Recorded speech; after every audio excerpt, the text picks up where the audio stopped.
أتمنى من هذا الرجل أن يستغل صلاته وأن يدعو لإنجاب الذرية الصالحة، لأنه ذريته ما شاء الله تعين الأذرار في هذا المشوار. شاهد يصلي في أمان الله، ضربوا بالعروطة حتى له بالعصعوص جابها له، يعني مسكين من قوة الضربة كبر تكبيرة الإحرام 6 مرات. السلام عليكم ورحمة الله. اللهم إني لا أسألك رد القضاء ولكن أسألك اللطف فيه. يستعد لتنفيذ هذه المخالفة، كورة بأقدام يمينية أمام الوالد المسكين. شادي الحماد والتجهيزات لتنفيذ هذه الضربة الحرة الغير مباشرة والبوش أبس. هنا يقول له يو كان سيمي وحركة جون سينا. حطها في الجول يا ولد، حطها في الجول يا ولد، ويسدد. أوه حتى له جابها له، يرحم أيام المرحوم كان مضحكنا.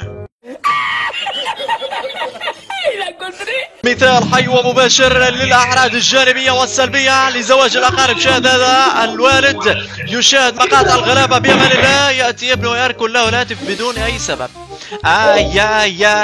يا مسكين لسانه حال الوالد، يقول لك ليتني نمت تلك الليلة ولم يعني أورط نفسي وأورط البشرية بهذا المخلوق. يعني لو عنا حصلت هذه الأمور للحق الهاتف بRKO. لو بالنهاية نلقبهم طيور الجنة. يعني شاهد هذا الجد اصطحب معه حفيده للصلاة، وشاهد كيف رد له الجميل هذا الحفيد. يا ماذا يتهيأ له هذا الطفل؟ ماذا يتهيأ له؟ هذه يعني أعمال شيطانية. يعني تسمع صوت طقطقة عظام العمود الفقري. مسكين هذا الحج حرم يصطحب معاه أحفاده إلى المسجد نهائيا أبد الآبدين. مسكين.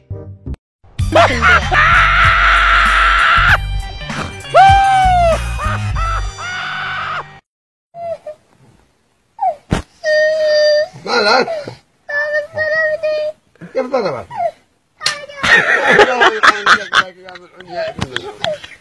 عزيزي المتابع، إذا أنت كنت مكان هذا الوالد يعني وكانت نفس هذه المشكلة، مين راح تعاقب؟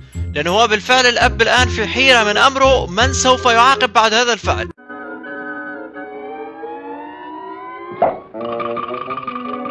أنتم الآن في حضرة أعظم شجار في تاريخ البشرية. ولعت نار، ولعت نار في هذا المشوار. يا شاهد ملا شجار، ملا تشليق، وأول يعني إناث يشاركون في هذا يا أخي الإناث غير. الطعابة والحلاوة دي أقسم بالله. تحس انه العابنا ايام الطفوله كانت تحت شعار ومسمى حاميها والرب راعيها. شاهد هذا زدته من اعلى الدرج، وهو تحس انه يعني هذا الصندوق من صناعه شركه نوكيا، ركله من فوق الى تحت لم يتاثر بشيء. تخيل عزيزي المتابع ان تمتلك طفل مثل هذا بهذه البراءه.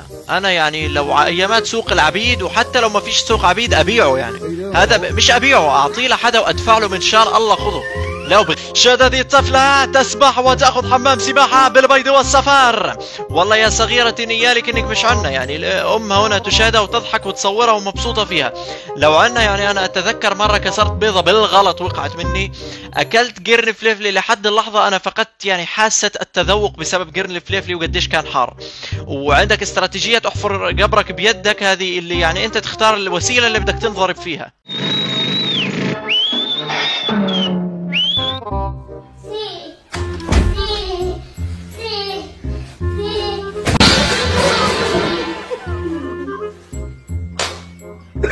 راح الغدا راح. شيل الاكل عن الارض يا ابن الكلب. يا هذه هي اخرة الترندات.